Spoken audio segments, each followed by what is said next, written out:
Welcome back to this, the 17th episode of Blue Collar, White Collar, with me, your host, Kieran, and your co-host, Nicholas. How you doing today, Nicholas?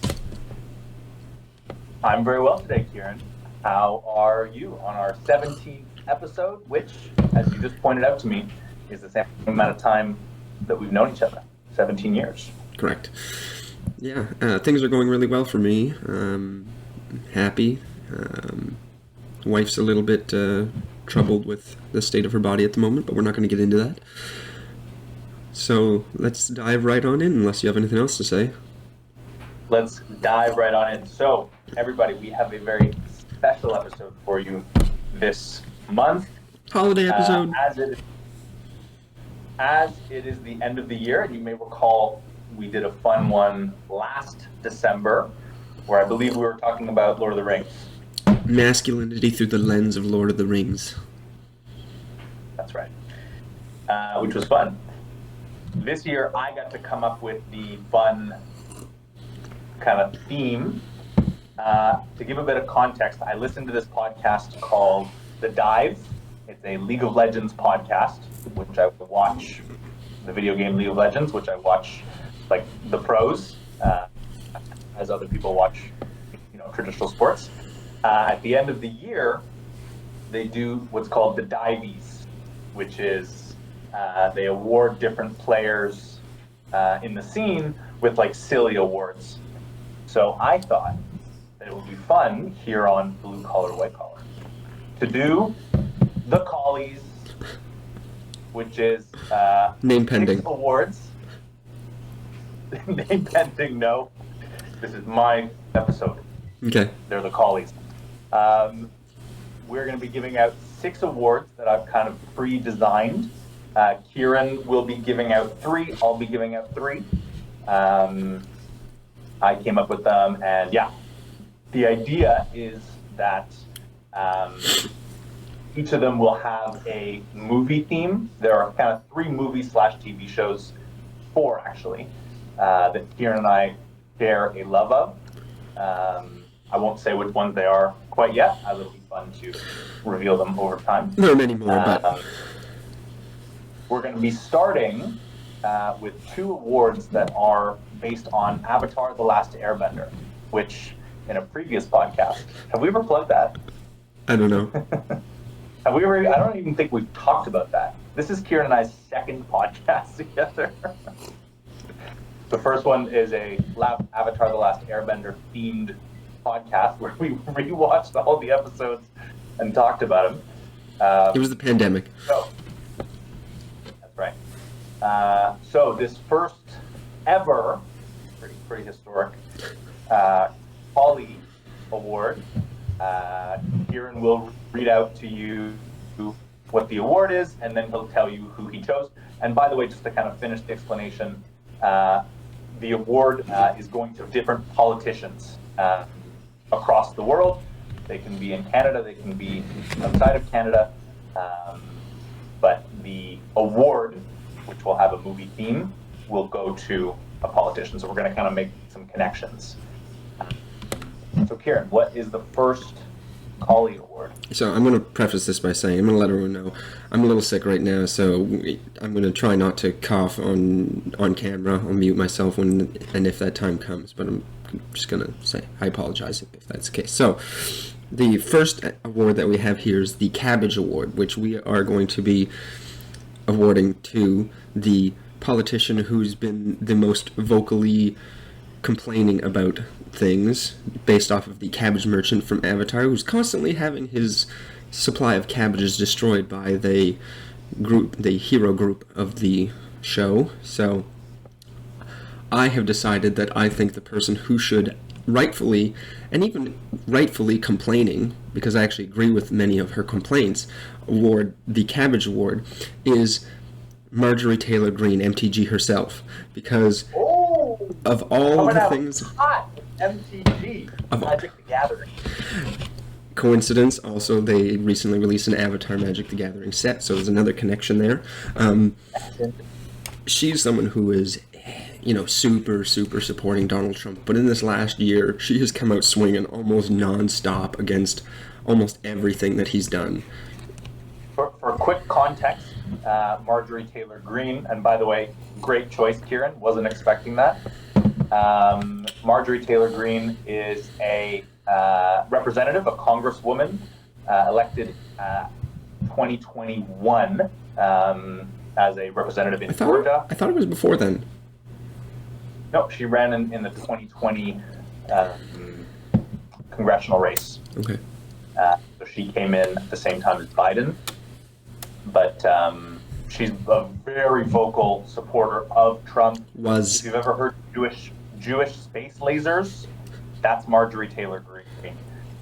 She is a big conspiracy theorist, pretty whack, in my opinion. Not a fan at all. And yet this year, she broke with Trump.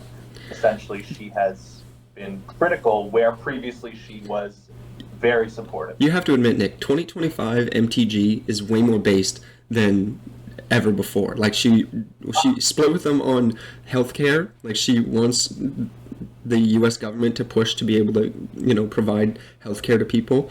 She was heavily pushing the Epstein files to be released when the Trump government started out by saying it's a real thing before they were in power. Then when they came into power, said it's not a real thing. More recently, something happened too that she was being very vocal about. I don't remember off the top of my head. But she's been very critical of Trump. Oh, and Israel. Okay, well, yeah, that's kind of what I was going with, was just that Trump's focus, she feels, has been very international in his first year, where he's trying to like reshape the global order.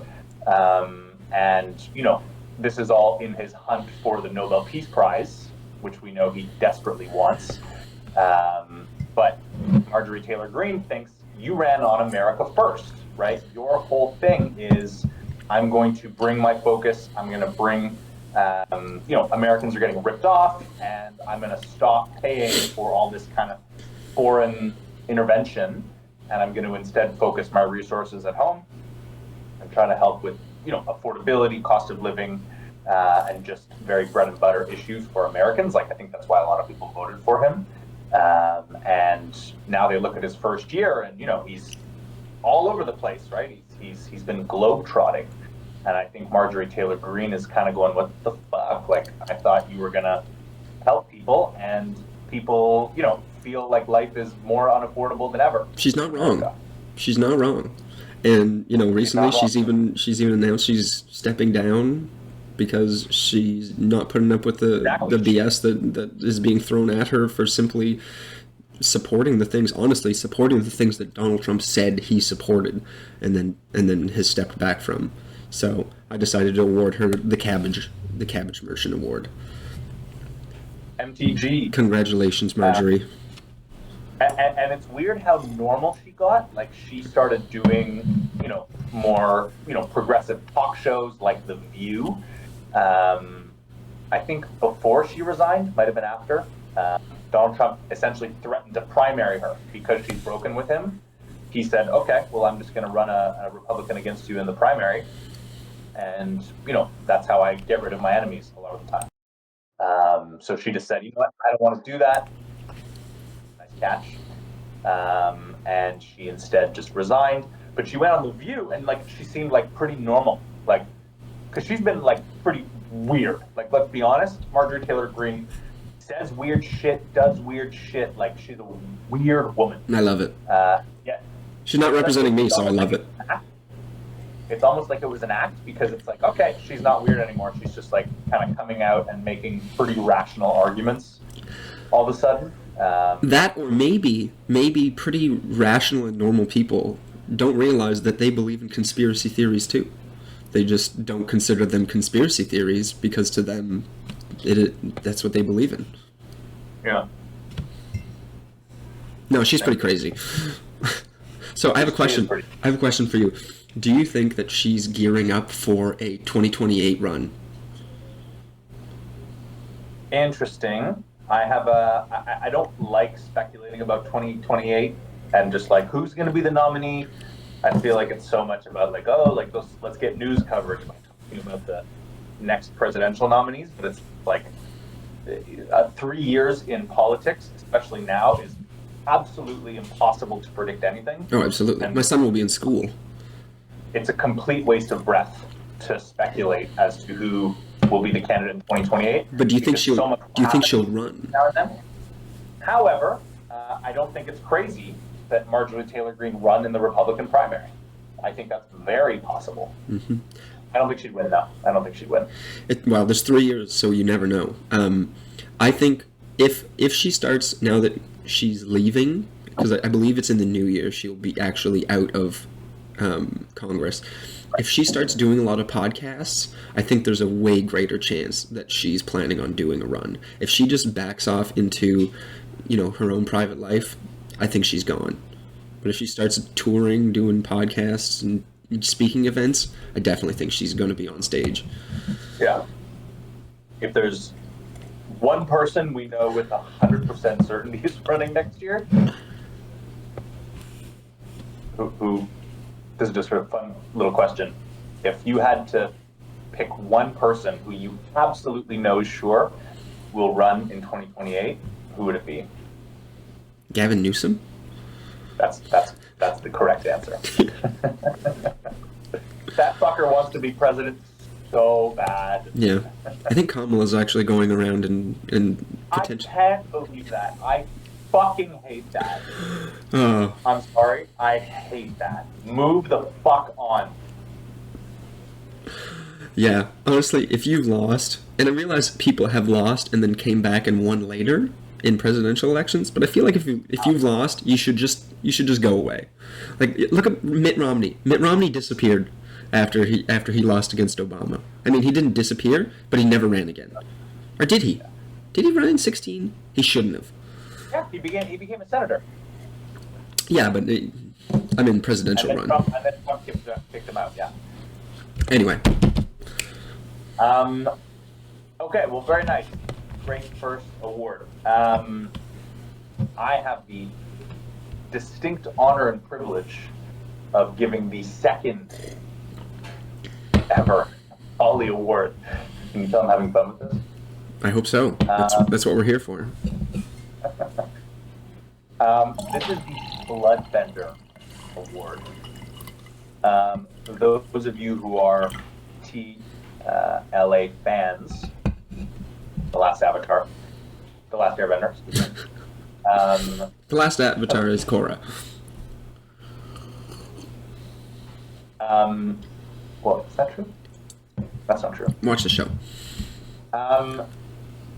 Oh, that's big. Okay, I haven't really watched. Now we're gonna need to do a Korra rewatch podcast, Nicholas. I'll say this: Korra's villains, except for Azula, Korra's villains are better villains. Interesting. Well, Zuko, no one will beat Zuko, but if you're comparing to Ozai and Azula. Okay, the Bloodbender Award, and for those of you who don't know, in Avatar: The Last Airbender, Korra, who's our main waterbender. Katara. Jesus Christ, Nicholas. Oh my goodness, that's 2 in a row. Katara is taught by this witch how to bend the water in people's bodies, and they call it bloodbending. And it basically is like this creepy, you take control of a person's limbs, and it was a great episode. It's like the only horror episode of the show. So the Bloodbender Award will go to someone who has exerted a lot of, the most, I would say, control in 2025. And I think that doesn't just mean globally, but like within their realm or their sphere of influence. And I am sorry to take us down this road because it's not a super fun road. There's one of 2 people I think you might be going for. I was torn between 2, and I'll give an honorable mention to my other one. This is going to Benjamin Netanyahu. I knew it. I knew it. Nick, are you sure you don't believe in Jewish space lasers? Yeah. Mark, speaking of Jewish space lasers, that's a joke. 2025, I think, was the year when it became clear that Israel is the new superpower in the Middle East. I think we have this outdated notion that it is the Saudis and the kind of Gulf states versus Iran and its allies for control of the Middle East. That's kind of been the historical. I think that's what are the two, Shia and Sunni? Correct. I believe those are two conflicting groups, though admittedly I'm not an expert. And Israel has kind of just been trying to survive historically, right? They've been so weak compared to their neighbors. They've been scrappy and won wars that they should have lost. But in 2025, it kind of feels as though Israel, despite its tiny geographic size, is the sole military superpower in the Middle East. Yeah, I mean, but that's pretty much only because they have the United States in their pocket. Precisely. They're a mini United States with a crazy military that no one in the area can compete with, not even close. And I think the best example of this is when Israel went after Iran themselves. There have been these kind of escalating conflicts in the neighboring countries. They've done hits in, remind me, Lebanon, obviously. Where was? Wasn't Turkey? Was it? No. Syria. No, they did assassinations. I think we might have had assassinations in Turkey. Where is Hezbollah based again? Is that Lebanon? Yes. No. I think so. Yeah. I think so. Anyway, the proxies, right? Iran's proxies. Everywhere. And Israel has hit all of them and then went after Iran directly. They did this big bombing campaign. And Trump then, because, Israel was ramping up the notion that Iran was closing in on a nuclear weapon and that they had to hit them. I personally don't know how true that is.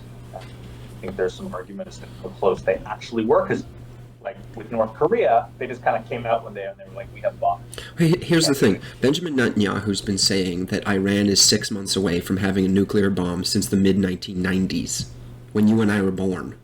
That's right. He's been saying that constantly, but he's ramped up and kind of, he hasn't kept on that rhetoric. He kind of goes up and down. Yeah, to make it more believable. Right. If you're always saying you're 6 months out, then be like, okay, I haven't said it in a year and a half. Now I can say it again, and people might believe me. Yeah, but no, it's pretty crazy how October 7th has reorganized the Middle East, because originally it was like, okay, Israel versus Hamas, right? And obviously there was the bombings in the north, Hezbollah, but now that things have kind of been not resolved, I want to say, but things are definitely calmer since the ceasefire. They've kind of turned their ceasefire. Yeah, they've kind of widened their attention. Where I think the philosophy is very simple: we are not going to let this happen again. We have decided we're just going to go all out on all of our enemies, and they successfully established military dominance in the region. So that's the new reality of the Middle East, right? Yeah, and Benjamin Netanyahu. Saudis are just selling oil to Trump. Yeah, and Benjamin Netanyahu's been absolutely great at manipulating the United States politicians, That's right. because that's all they need to do. And I'm going to get a little conspiratorial here, but I think it's pretty well backed up at this point. The fact that Jeffrey Epstein was working for intelligence agencies and also had high-level connections to both sets of government, United States and Israel. At this point, I'm pretty sure the reason that everyone votes for Israel is either due to religious conviction, in certain cases like Ted Cruz, or because there's dirt on them and they know that their reputation will be smeared smeared like fucking dog shit on the bottom of your boot if they turn against Israel. So that's all they need to do is twist the knife. And one of the things, they're so manipulative. Like the way that Trump was like, okay, I'll give you everything you want, just don't formally annex the West Bank. And then while J.D. Vance is in Israel, they vote to formally annex the West Bank. It's like Netanyahu's cock-slapping Trump in the face, mushroom-slapping him right across his chubby cheeks. And there's nothing he will say about it, because they probably have dirt on him where he was probably finagling a 17-year-old or worse. Interesting. Jewish space lasers. The fact that Trump joined in on the Iran bombing is like, there can be no question Trump is among the strongest supporters of Israel that we've seen in a while. He always has been. Like, he's the one who moved the embassy to Jerusalem, but Yeah. he was supposed to be the anti-war president, right? And then here he comes and he's just like, yeah, let's bomb a country that isn't fucking attacking anyone. Yeah.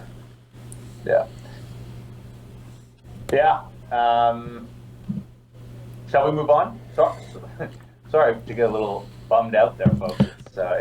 It's really sad. Who is your number two? Oh, yeah. Just to finish my point, though, I have a hard time talking about the Middle East. Like, it's just really sad. I think everything there is a tragedy. It makes me angry. I don't get sad. I mean, I am sad, but it makes me angry. Yeah. It is really tragic, and I think it's important to just like say that, because obviously people of Gaza have gone through just horror these last 2 years. So have the people of Israel. Incredibly important to say that October 7th was a terrorist attack that probably lives in the minds of all Israelis. They're traumatized. That's a traumatic event to happen to a country. Like, it's 9/11, right? It's exactly the same thing. Many would say it was worse, and I haven't thought about that, but it was a defining moment where it changed their foreign policy, right? In the same way that 9/11 did for America. So, obviously the people of Gaza, the people of Israel, the innocent civilians who have just been caught up in all these wars. It's really sad, and it doesn't really seem like we're anywhere near like things getting better. So it's quite a bummer. Yeah, but that's probably not even strong enough language. Anyway, my honorable mention is Marco Rubio. Ooh. That's not who I thought you'd be going for, but you're right. I think we, and maybe folks aren't aware, but the United States has really turned their attention on Latin America. And they recently, like a couple days ago, released this report that describes their kind of foreign policy approach. And they're basically saying, we're going to retreat from a lot of the rest of the world, and we're just going to take total control of the Western Hemisphere. So we're going to go after cartels, drug traffickers, and we're really just going to, this whole campaign against Nicolas Maduro in Venezuela, right? Like, if you haven't been following that, that's a big deal. Oh, I have. Sorry, not you, Kieran. You, the audience. I was responding for me, but yes. Uh, I don't know why I said but, that. Obviously, I was responding for me. Who would I be answering for? The viewers say, yes, they are answering. um, And Nick's the one but, drinking alcohol. Nick's having a beer on a Saturday night with his buddy who's drinking tea.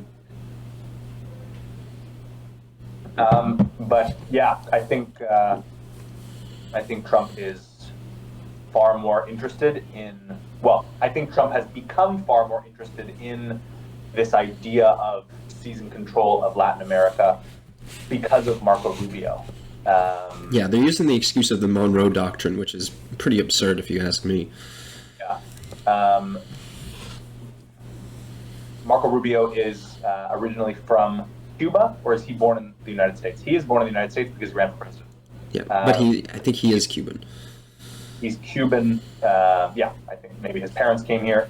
But I think Marco Rubio has a very distinct philosophy, which is the American way needs to be brought to the rest of Latin America.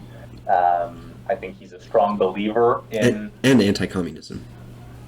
Well, that's right. I think he's a strong believer in capitalism above all, and just the American system, right? The American democratic system.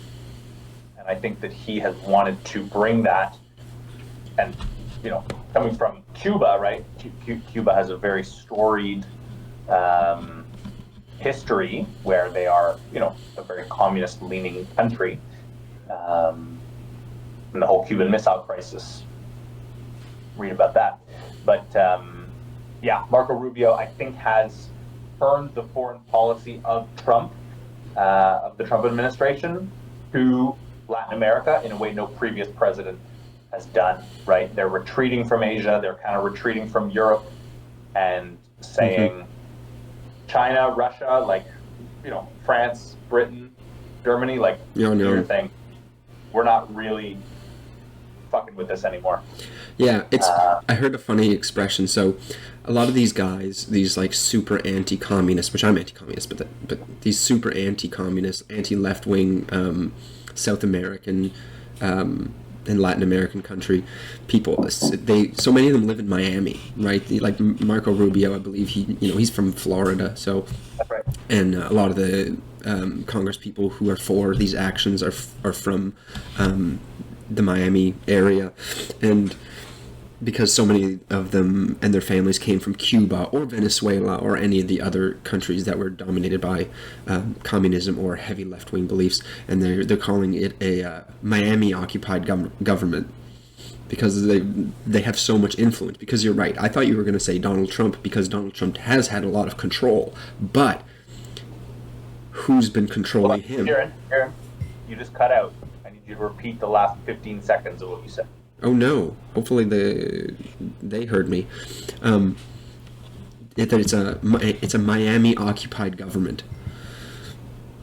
because all these people are from Miami. All these anti-communist, the South American, Latin American peoples. Well, Miami is a Cuban city, no doubt about it. Yeah. Shout out to Sagar and Jetty from Breaking Points. He's the one I heard that from. Great reporter. Check that show out if you haven't. Okay, that's two. That's three. Isn't that three? No, that's two. Jesus. That's two. It's going to be a long podcast. We'll maybe want to speed it up. But it's okay. This can also be a bit of a longer episode. I don't have anything going on. You probably need to get to sleep. Nope. I'm going on a night shift next week. Ooh.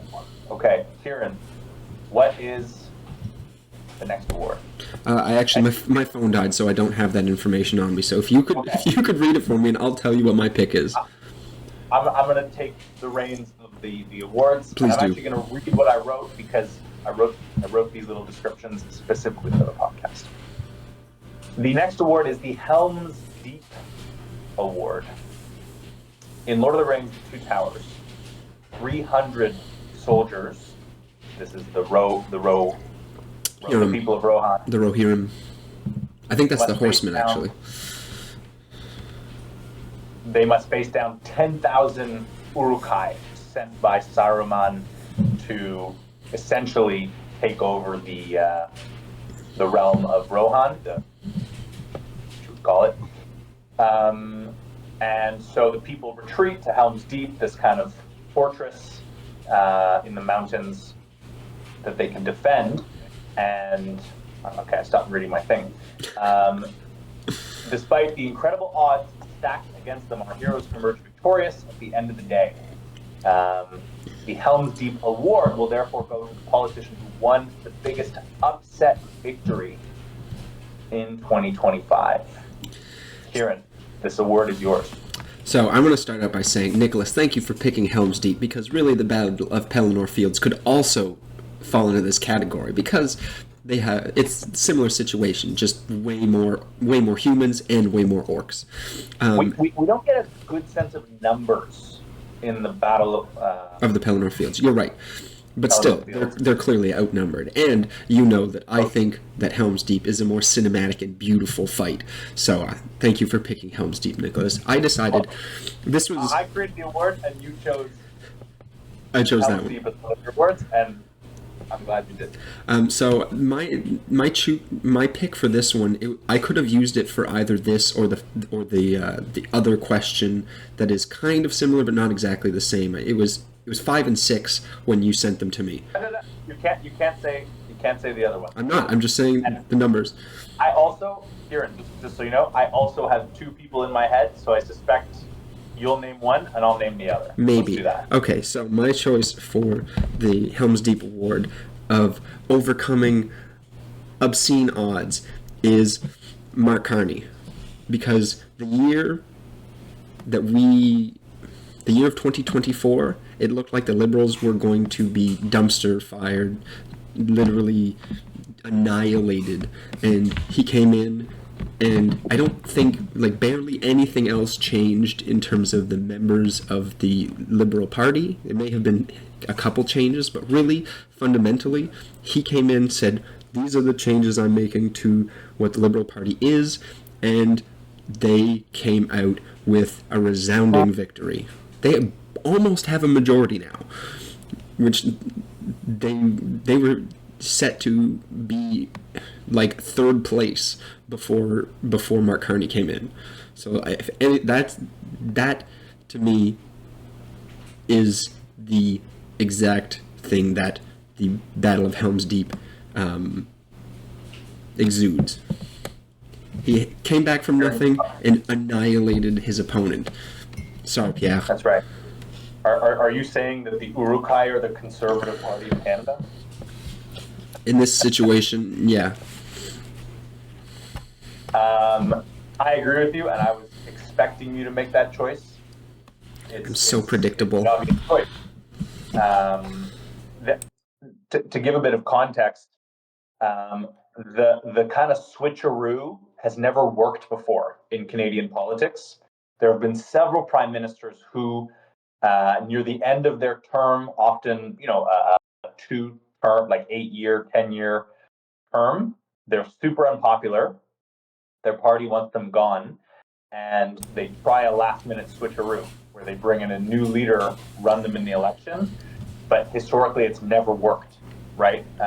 You had the very famous Brian Mulroney, who at the end of his term in 92, I think he wrapped up. I think he was 84 to 92. He was super unpopular in 92. Yeah, maybe. We weren't alive. I'm pretty sure that's right. So he steps down. The Conservatives do a leadership race, and none other than Kim Campbell wins that leadership race, and by default becomes prime minister. Only woman Canada has ever had as a prime minister, which is kind of sad, given that in the race that she ran against Jean Chrétien, she got absolutely whooped. I believe only 2 Conservatives held their seats in 1993. Yeah, Jean Chrétien was the man. Jean Chrétien, And this is coming from a man who says he will never vote Liberal. Jean Chrétien absolutely smoked that election. I believe Trudeau Sr. did a switcheroo. I can't remember who it was, but same thing happened. Trudeau was unpopular, stepped down. New guy comes in, loses. Turns out his son pulled it off. Well, his son pulled it up, but not on the right side of it, right? Where it's not as though he came in and saved the day. No. He was the unpopular. He stepped down. Mark Carney comes in, and I think we all thought it doesn't really matter. No one is going to vote for the Liberals after 9 years, right? This is the pendulum. And Mark Carney said, "I'm going to do the pendulum. I'm going to govern like a conservative." He's a blue liberal. He's a blue liberal. He's a blue liberal, absolutely. And people said, "You know what? I like you more than Pierre. I can imagine you being in the negotiating room with Donald Trump." Pierre seemed very close to Trump, and that was ultimately his downfall. While Carney kind of just came in calm, cool, collected, and was the adult in the room, I think. One of the things that also definitely helped, because we discussed this, go back and listen to our January through May podcasts, which is basically all about this topic, is that Donald Trump so heavily attacking Canada and our leader and our potential future leader, became actual leader, actually voted in, that it really cemented the Liberals' position. If he hadn't have done that, I think it would have been much closer and they might not have actually won, but it still could have worked. But I think that the Trump influence was definitely a giant footprint on that campaign. It was the defining issue. I think it was the ballot question. If you look at the numbers, conservatives thought it was affordability and affordability alone, and it was not. It was Donald Trump. If you look at the breakdown, it was for, I believe, people over the age of 50 or something like that, or maybe 40, but younger folk, it actually wasn't. It was affordability, because us younger folk, I mean, I'm not even in the 18 to 29 group anymore, but we're the ones who are trying to build our lives. We're the ones trying to buy houses. We're not high on the career ladder yet. And so things being expensive hurts us a lot more than someone like our parents, who have retirement savings, have houses, have really good jobs. They make more than $100,000 a year, which, depending on where you are, isn't that much money. But so obviously those people were more worried about Trump than we were, because we were like, what? Who gives a fuck? I can't afford to live. Yeah, and that's fair. And Pierre Poilievre won more young voters. Did he win young voters, or did he just win young men? He definitely won young men, but I think he won a greater share of young people than conservatives had in a long time, much like how Donald Trump did as well. Donald Trump won more young voters, and even voters of many skin colors, than other Republicans for Decades. I believe that Donald Trump and Pierre Poilievre share, high proportions of young men. I believe they're also quite disliked by young women. 18 to 29 women, yes. I believe, hate Trump and Poilievre. Yeah, that's probably accurate. Anyway, so I don't know whether Poilievre won young women, I doubt it. Congratulations, Mark Carney. You won the election. You won the award. So I will go to... And my heart. Just kidding.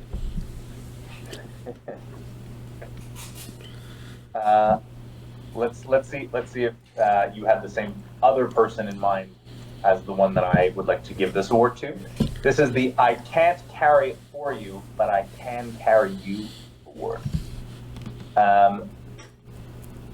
If you haven't watched Lord of the Rings, fuck you. Pause this. Go do that. Yeah. Honestly, if you haven't watched The Last Airbender, I can forgive you. But if you haven't watched front to back, start to end... It's 9 hours. You can do that in a day. Just take your weekend. Just watch it. Yeah. seriously. Although you should also watch The Last Airbender. I don't know if it works if you don't have nostalgia. I don't know. It does. No, I'm not joking. There's a guy who his job is he reviews movies on YouTube, and probably around 10 years ago, I'm not sure exactly, people wanted him to review The Last Airbender movie, the terrible M. Night Shyamalan movie that we don't talk about. And he said, I don't think I can do this review justice without watching the television show. So he did. And he said it was one of the greatest animated experiences of his life. This is a 40-plus-year-old man. So it holds up, period. I just think you're going to have a harder time convincing an adult who's never watched The Last Airbender to go back and 100%. I 100% agree with that, but it holds up. It holds up. The first season, like, is a little wishy-washy. Like, it's Sure. not the best. Let's be honest. Yeah, I'll agree with that. People might be dissuaded. Solid. It's a solid 7.5 versus solid 9.5. Yeah, maybe. Okay, so the I Can't Carry It For You, But I Can Carry You award.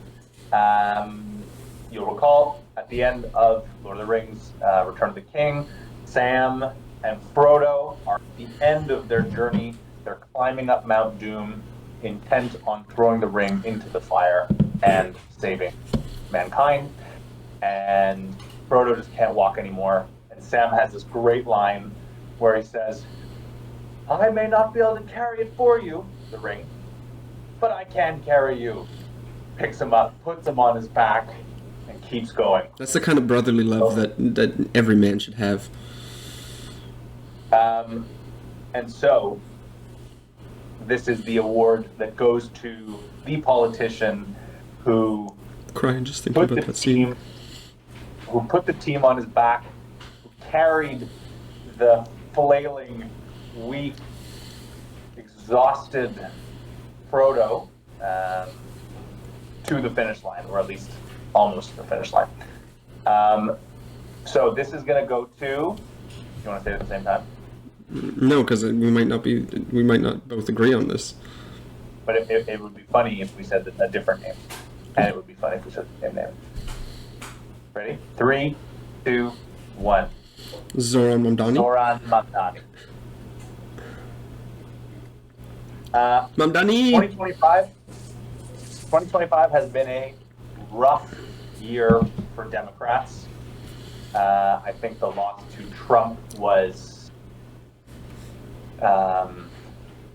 breaking in a way that the Democrats haven't seen in 20 years. They haven't suffered a defeat that bad since Bush in 2004. And I think there was just this feeling in the Democratic Party that we have to be able to beat this guy. He's insane. And yet they couldn't.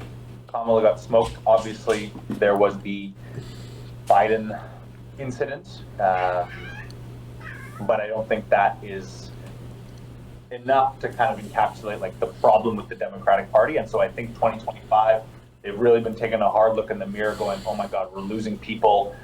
Even in the places that we historically win, people are voting in lower numbers. We're losing demographics to the Republicans. Their kind of to victory is shrinking because people are sick and tired of the Democratic Party that is perceived as elitist and woke and not connected to everyday Americans. And so I think there is, I think 2025 has been rough for Democrats. However, one guy has been a shining star for the party when pretty much everyone else has been tainted. Stupid cat. And that person is Zoran Mamdani, the newly elected mayor of New York City. Go back and watch our last episode. Exactly. Or We listen. talked about Mamdani in our last episode. So don't need to say a whole lot more about him. But I think that he has revitalized the Democratic Party in a way that no one else has. I think Gavin Newsom has been trying. Miserably. But No, I Gavin don't Newsom is not I- trying to reform the Democratic Party. He's trying to reform his own image so that he can win the presidency. He doesn't give a shit about the Democratic Party. He cares about himself. I agree with that. Slimy son of a bitch. Greasy Gavin. Ooh, that's good. That's not me. I think that's who called him that. I think it was Trump. So I actually want to disagree with something that you said earlier. You said 2025 has been a terrible year for Democrats. I want to say 2025 has been a great year for the left, insofar as the Liberals won in Canada, and by doing the thing that they needed to do, they dropped woke, and they started talking about financial problems of everyday Canadians. And then the second half, the last third of the year, the first 2/3 of the year were terrible for Democrats, but the last third of the year, October, November, December, has been great for the left in the United States. They swept the special elections that happened in November because of the failings of the right.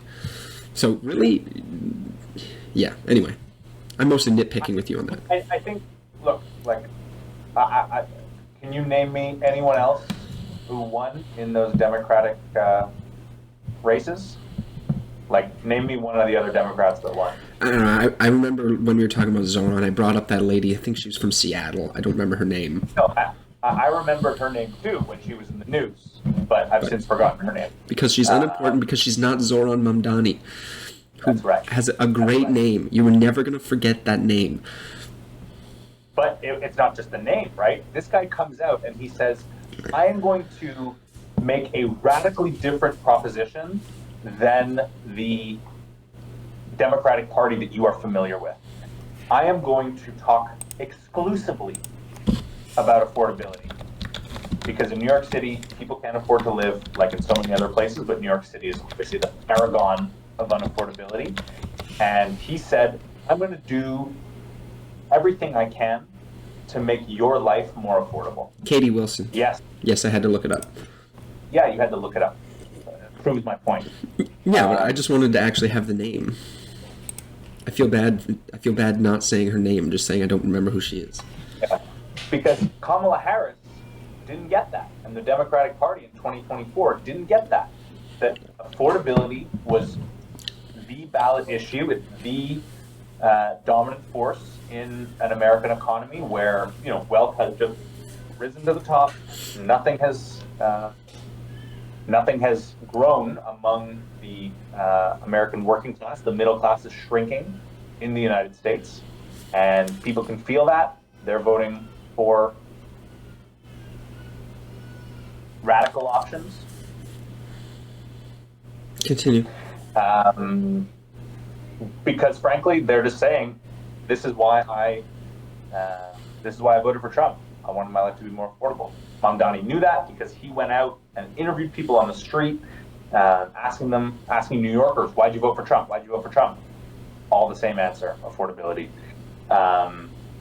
And so I think that, there's this battle in the Democratic Party right now between the, what you could call the Obama wing, right? The more traditional moderate Democrats, and the Bernie wing, the populist, anti-corporate billionaire wing of the party, Democratic Socialists.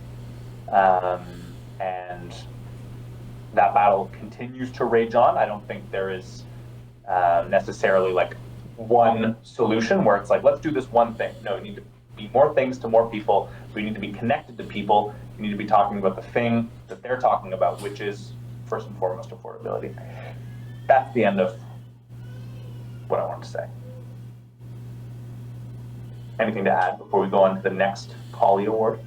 I wanted to add, because you said after our podcast that you forgot to mention how great Zoran Mamdani used social media in his campaign, which he did. And a lot of politicians have a hard time doing that because they're so inauthentic about it. And he wasn't. He's a millennial. He grew up on social media like you and me. Shouldn't. It's terrible for you. makes Yeah. makes girls go crazy, makes boys go crazy in different ways, but he knows how to use it, and he used it to his advantage. Correct. See, Australia just banned social media for 16-year-olds? Yes. 16 under? Correct. It's not working, though. I like the idea. It's not working. Probably not, but I still like the idea. They're trying. Have you ever heard of Jonathan? Two more awards. Have you ever heard of Jonathan Haidt? What? Have you ever heard of Jonathan Haidt? No. He's a psychologist, and he has a couple different books out. One of them mainly talks about the psychological effects that social media has had mostly on girls, because girls use things like Instagram more than boys, and it's had a really negative effect on their mental health. And this is one of the things that he's been pushing for to happen. And while I agree with it in principle, I disagree with it because I don't think it's going to work, because kids are just going to find a way around it. Anyway, you should check him out. He's a very smart guy. You'd probably like a lot of his writing. You're cutting out a lot. I apologize. Hopefully they heard what I said. Let's continue. The next award is the Alderon Award. This is the one I really wanted, but you can have it. I reserve the right to make an honorable mention, though. Please do. Please do. But the Alderon Award, for those of you who don't know, Alderon is the home planet of Leia Organa, Princess Leia in Star Wars. And in the beginning of New Hope, it gets blown up. That's right. Darth Vader annihilated. Wants to test out the Death Star, this planet-destroying weapon they've created, and so he makes Princess Leia watch as he literally obliterates her planet. So this is, you'll probably have figured out, the politician who got the most fucked this year. The politician who got absolutely obliterated. And I have two, and so I'm going to honorable mention whichever one you don't say. You're assuming that we have at least one in common. So I've decided to give this award to a man who lost an election to another man who, when he started in his race, was polling at 0%. And the man who wins this award is Andrew Cuomo for losing an election to a man who no one knew, to a Muslim in New York City. Andrew Cuomo lost an election after having previously been the governor of the state in which he was running to be the mayor of in a city. Governor to losing a mayorship. That's fucking pathetic. Leave politics forever, you fucking loser. Goodbye. I was not expecting that, but I think that's a great choice. And I think everyone agreed Andrew Cuomo was the obvious favorite. I didn't. Beginning the mayoral race. You know, I mean, no, look, I would agree with what you just said. I would not agree that he was the favorite. I understand why people would think that, but everything that I've seen over the past few years, I knew he would be destroyed. As soon as I saw Zorhan coming out and talking the way that he was, I knew that he was going to be a force to be reckoned with. I first heard Zorhan back, it was in late 2024. He was on Breaking Points, and he spoke to me, someone who technically is a right-wing person, and I said, this guy understands what he's talking about. I didn't agree with his policies, but he knew the problems. And so I knew he was going to be a strong force to be reckoned with. And then when they had that debate, and he talked about, I don't give a shit about going to Israel. I want to deal with New York. It was like, oh my God, he's won this, and he has this. Because that's what people wanted to hear. They don't want to hear, I'm going to go somewhere and talk to these other people. They say, they want, you're my elected official, deal with me. That's what they wanted, and that's what they got. And that's not what Andrew Cuomo was giving, and Andrew Cuomo had a giant dump taken on his chest.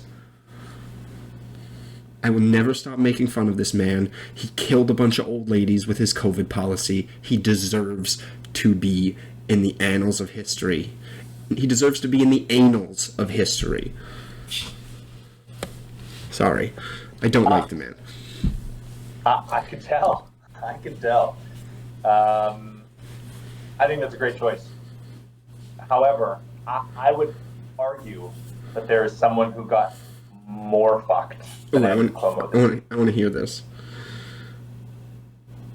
Jagmeet Singh. Yeah, definitely.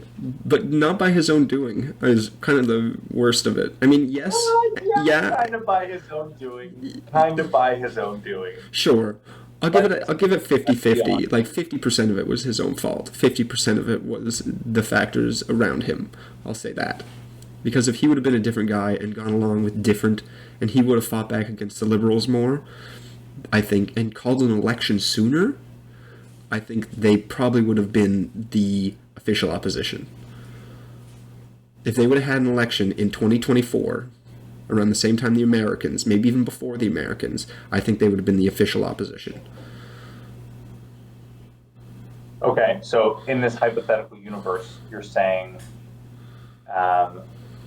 the NDP votes no confidence with the Conservatives in the bloc, forces an election in 24 before Trump has been elected. Yes. We'll say October, because usually we have elections in October. Right. So Trudeau's the candidate. Trudeau, Collies, Jagmeet. And Yves-François Blanchet. Yeah. Collies wins that. I think a lot of Libs would vote Conservative. You're right, though. The NDP would have gained seats. They would have been fighting the Bloc, but I think the Bloc are fine, right? When the Bloc when it's a minority government and the Bloc have like a decent amount of seats, like that's all they want. Yeah. So I just think that, Jagmeet Singh this year was not it. I think he, held down the fort for the NDP while we had a, left-wing progressive, depending on who you ask, Prime Minister in Justin Trudeau. If you ask me, yes. Yes, I think a lot of people would say that. But a lot of people I know wouldn't say that. The majority of Canadians thought so. Yeah. Well, I think Jagmeet was, I don't know, not great, but not terrible. He previously was holding the NDP at 24, 25 seats, and then he dropped to 7, right? Losing official party status. Yeah, that's a good point. It's pretty bad, right? And I think we've talked about why the NDP lost, or maybe Absolutely. I've given my... Go check out one of our several podcasts at the beginning of the year. Yeah. But just to recap very quickly, I think, A, people couldn't see Jagmeet Singh in the room with Donald Trump. I think, B, Jagmeet was not a strong... he did not communicate that he had a strong kind of economic understanding. It kind of felt to me as though he was just blowing the same horn, going, Galen Weston, corporate greed. And that's true, but he wasn't really able to make that argument in a compelling way, where I think his understanding of the economics and how, price gouging and just corporate greed works. And he oversimplified it, and I don't know, maybe that's what you're supposed to do in an election, but it didn't hit for a lot of people. And C, he was already defined, right? Like when you've been around for that long, you can't really adapt in the way that newer leaders can. Jagmeet Singh was an established brand. We knew who he was. He couldn't really change anything. And that's true of every politician, right? You've been around long enough, you are defined. And Gavin Newsom is going to see whether he can prove that wrong. But for the most part, you want to adapt. You can't have been around long enough. that people really have a sense of what your brand is. The there you go. the only thing I want to disagree with you on is I don't think people. Yes, people couldn't see him in the room with Donald Trump, but I don't think people ever would, because I don't think anyone ever envisioned him being the prime minister. So I don't think that stopped anyone from voting NDP that wanted to or thought about it. But everything else you said, spot on. I don't know. You're still voting for a prime minister, not directly. Yeah, I know. But I don't think that. I think it was about. I don't think most people have the knowledge that the NDP has basically no chance at this moment in time of forming government. If they're gonna form government, they need to gain official opposition status again, and then from there push themselves into actually forming government. I don't think they're gonna come. Totally. I don't think they're gonna come from third into first. They're fourth right now, by the way, distant fourth. They were in third though. Another quick honorable mention to Pierre Poilievre, who lost his own seat. Good one. Yeah, he did. Did he win Did he win that seat up in Alberta? Of course. Yeah. He's back in that. Yeah, I thought so. It would have been pretty pathetic if he lost there too, considering that was like a plus 20 district or something. Yeah, I don't know much about how that went down. I'd be curious to see if the Liberals threw a lot of money at it or not. They shouldn't have. It would have been a waste of money. It would have, because, Poilievre's a bit of a lame duck, right? He doesn't seem threatening to Carney at all, No. in my view. This is the last award, folks. The last Collie of 2025. This is the Joker Award. In Christopher Nolan's The Dark Knight, everyone remembers Heath Ledger. A performance so legendary it killed him. Heath Ledger literally drove himself crazy playing the Joker, and already had some mental health problems. What happened to him, by the way? How did he die again? I think it might have been drugs.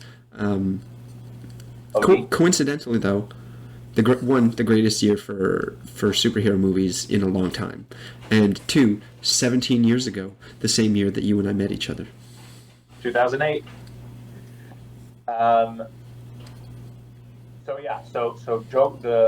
The Joker is a bringer of chaos, right? He is a man who just wants to watch the world burn. There's that epic scene with Michael Caine, who talked about the man who was throwing rubies into the river, just because, right? For no reason other than to watch the world burn, because he got the rubies from. He stole them. He stole them. That's right. Joker doesn't have a traditional motivation. He's not motivated by power or philosophy, unless you say that his philosophy is bring chaos. Chaos is the natural state of the world. If anything, that is the only thing you can say that does motivate him. It's not money, it's not women, it's not political power. He just wants to fuck shit up. Yeah, for fun. It basically just seems fun to him. But yeah, this is the Chaos Bringer Award. Who brought the most chaos to the world in 2025? And I feel like it is only right that we close off this season, this year, by giving this award to the one and only Donald J. Trump. That was a pretty obvious one. I don't think it really could have gone to anyone else. And I'm surprised that we haven't talked about him more this podcast because of how influential that he is. Yeah. But you're absolutely right. Between tariffs, bombing the Middle East, threatening to bomb Venezuela, not, stopping the Epstein files from being released, or stopping them and then not stopping them after. Anyway, yeah, he's fucking... Well, what can you say that hasn't already been said? Yeah. Yes. ICE in the streets of America, right? People in masks seizing people and throwing them into vans and deporting them and sending them to these, like, did you hear that story about the 250 Venezuelan men who were sent to, it wasn't Venezuela, it was a prison in El Salvador? one of the El Salvador. This terrible prison that was described as hell, and they were literally tortured. Yeah, that's what they do. Their living conditions were inhumane, Mm-hmm. and I won't talk about it, but it was so brutal. And these men were, I don't know what all their backgrounds were, but there was this big investigation that was done. Had extensive conversations with 40 of the men, none of whom were violent criminals. They all had some kind of criminal record, were in the United States illegally, seeking status. But I'm talking about theft.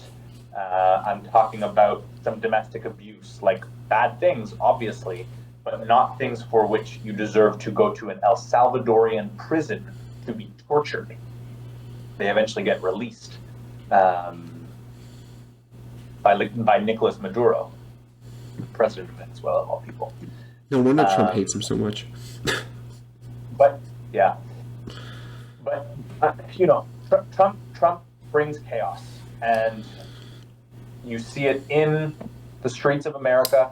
You see it across the world, where Trump is telling Europe that they need to swing to the right and elect extremely ethno-nationalist governments themselves to expel the immigrants who have come to the European nations, especially the big ones in Germany, France, UK, and saying you need the right wing to come in and expel these folks and restore Europe to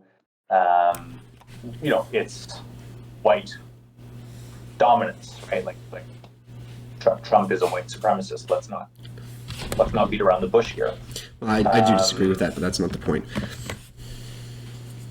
Continue. Interesting. So he's wreaked havoc in Europe, right? There's also the threat of Putin, and Trump has been back and forth, right? Like, let's think about the twists and turns that have happened vis-a-vis the kind of war in Ukraine, where, is Trump with Putin? Is Trump with Ukraine? He's friends with Putin. Oh no, he's attacking Putin on social media, and they're meeting. Oh no, what? The whole thing with Zelensky, right? Like, brought him into the Oval Office and then just mocked him, and now they're best buds. Like, what? Yeah, it's a real shame because in Trump 145, he spoke chaos, but things were, for the most part, fairly calm, and that's what people wanted back. They're like, we'll take the shit talking as long as our economy's good and things are stable, and you fix the border. And he fixed the border, but he's talking chaos and creating chaos, and that's not what people aren't happy with. They're not happy with the chaos, the actual chaos. They didn't mind the shit talking. Most people didn't. Like, yeah, I know lots of left-wing people had real problems with some of the shit he was saying, but for the most part, it was a fairly standard Republican government during those years. Fairly. And this one is just fucking off the rails. Like, they're like snorting cocaine off hookers' asses. Right out of the asshole. It's the Wolf of Wall Street, White House edition. Basically. Fucking tearing apart the White House to put a fucking golden ballroom in. Like, he doesn't seem to care about anything except the one thing that's on his mind at that moment. It's like, it's the ballroom, and then it's fucking Venezuela, and before that it's like there was Doge at the beginning of the year, and you didn't even mention that. The firing of like millions, I think it was, maybe it was only hundreds of thousands of federal employees under Doge. There was a lot of people were laid off. It must have been hundreds of thousands, but it was fucking crazy shit. The whole year has been nonstop, just fucking wild, just you never know what's going to happen next. I bet you in 2025, something's going to come out of nowhere that people are like, what the hell is going on here? You didn't talk about this 2 months ago, and now it's the only thing you do talk about. Yeah. Well, let's not forget, Trump came in threatening to annex Canada. And Greenland. Like, did you forget about that? Yes, we did, because it was one of those things that he's like... Yeah, it's everywhere. We're talking about it. When was the last time you heard a whisper of Trump annexing Canada? It's probably it's over, right? around when Mark Carney was elected. I think he likes Carney, and I think that's why. I suspect you're right. But my point is just that, like, as you say, things are huge in the news, and then they're not. He has ADHD. Like, the Epstein files is fucking crazy, by the way. If anyone has not been following this shit, it is nuts. Like, I cannot believe that this is a thing with a U.S. president. Like, it's crazier than Clinton, I think. I don't know. I can't really think of a scandal as big. Like, Trump has had other scandals, right? Like Access Hollywood. But the whole thing with the Epstein files is just nuts, right? So it's been a crazy news cycle. It's been a crazy year. Dude, do you remember? This is the kind of shit people just forget. Do you remember last year? He wasn't elected at the time, but last year when there were fucking UFOs flying over the East Coast? No one talks about that. That was something he said he was gonna get to the bottom of. Got elected? Never mentioned it again. Yeah.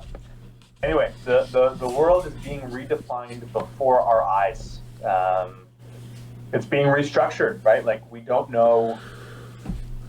The future is becoming more and more unpredictable. AI, we haven't talked about that, but that's freaking me out. Climate change, right? More extreme weather events. Like, it's scary, man. It's scary. And Trump only makes it scarier. This is the thing. I know climate change is like, that's the thing that you're the climate change guy. I've heard you say that many a time. But at this point, it's like fucking like number 6 on things that are gonna end the world. Like, no one's even talking about it anymore because they're like nuclear war, AI, engineered viruses. People don't even fucking care that in 100 years that there's gonna be storms and fucking rising sea levels and yet you see the Eastern economies all decarbonizing, right? The Europeans are all decarbonizing. Like, it's not a big news thing, but they've invested massively, these countries, in clean energy, right? The Europeans are developing all kinds of new clean energy tech. The Chinese are decarbonizing.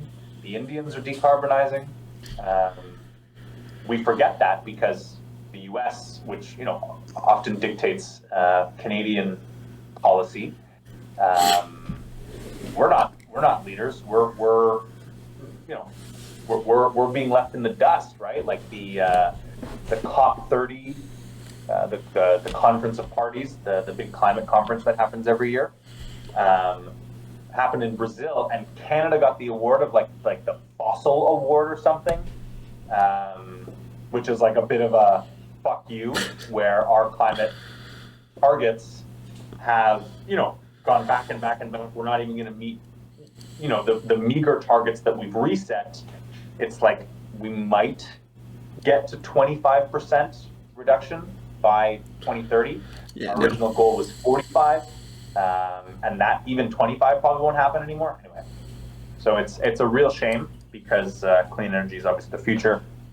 And we're being left behind and polluting as we do. That's why we need dilithium crystals. Yeah. Any final words to the viewers before we wrap up for 2020? Well, I hope that amongst all this chaos and all of the crazy stuff that's in the news, I hope that everyone is able to get out, touch grass, breathe some fresh air,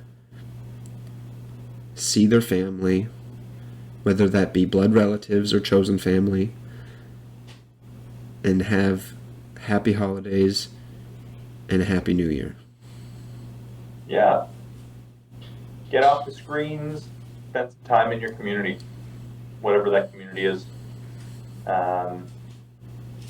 It's harder and harder, eh? Like, screens are just so predominant. I spend so much time looking at screens. It's crazy. I'm doing it right now. But yeah, that's where I'm lucky because my job doesn't allow me to look at a screen. Like I work with my hands on a physical thing day in and day out. Like I get 8 to 10 hours a day that I can't, even more, because I drive for almost an hour to get to work every day. So, like I'm one of the lucky ones. But a lot of people work in, some form of.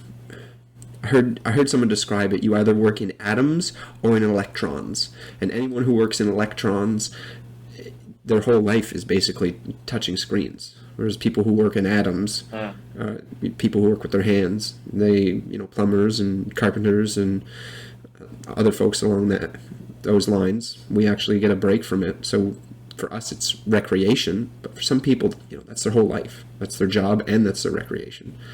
So if that's your job, go find a football league. Go find ultimate frisbee, like whatever. Go out with some friends, have some drinks or whatever you like doing. Just hang out, go have a meal, like get away from screens. Yeah. Totally. Like I spend most of my day looking at a screen, right? I work on a screen. This is a reference to our title, blue collar, white collar. Like I think there's a lot of honor in working with your hands, and it's something I should do more. I don't ever work with my hands. You should pick up a hobby that's entirely just working with your hands in some capacity. It actually does a world of good for your mental health. It's unbelievable. Yeah. That's a good suggestion. Maybe that's something I'll try to do in 2026. Yeah, 2026. Happy New Year, everybody. Hope you have a nice holiday season, and we'll see you next year. Thanks for stopping by.